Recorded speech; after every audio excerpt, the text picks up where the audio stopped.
To avoid the problems of terrestrial wind turbines, these are placed in the sea to take advantage of the best winds. They are placed on the high seas, and because there are depths greater than 60 meters, they must use floats anchored or moored to the bottom. Large platforms are being used lately, and therefore forced to use large wind turbines. As a consequence, transport problems for these large platforms have been created, resulting in a high cost. This system solves the problem by using simple monopontoons that are easy to assemble and transport, with high performance and automatic orientation with respect to the wind and with respect to sea currents, attached by cables or chains. It makes it possible to obtain electricity, hydrogen, desalination of seawater, and storage of hydrogen at the bottom of the sea. The pontoon or float with an aerodynamic or hydrodynamic profile, and because it is automatically directed with the water current and submerged below the orbital depth of the area or close to it, avoids oscillations and presents great performance. With the flexible blades, it is protected from strong winds, and due to its offshore location, it does not produce interference, uses strong and more constant winds with less turbulence, and does not pollute visually. The wind turbines are placed on pontoons or vertical or horizontal floats submerged below the orbital depth, or close to it, for waves of about 40 meters in wavelength, moored or anchored to the bottom of the sea or lake,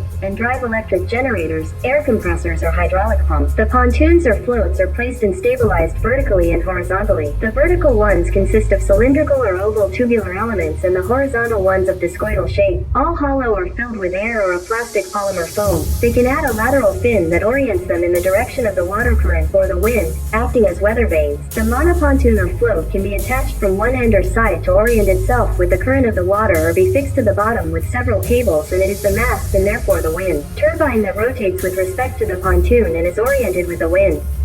The orbital motion of a wave is greatest at the surface and decreases with depth. Orbital depth is the depth at which the orbital motion of wave energy is felt. It is equal to half the wavelength. At the sea surface, the orbital diameter is equal to the height of the waves.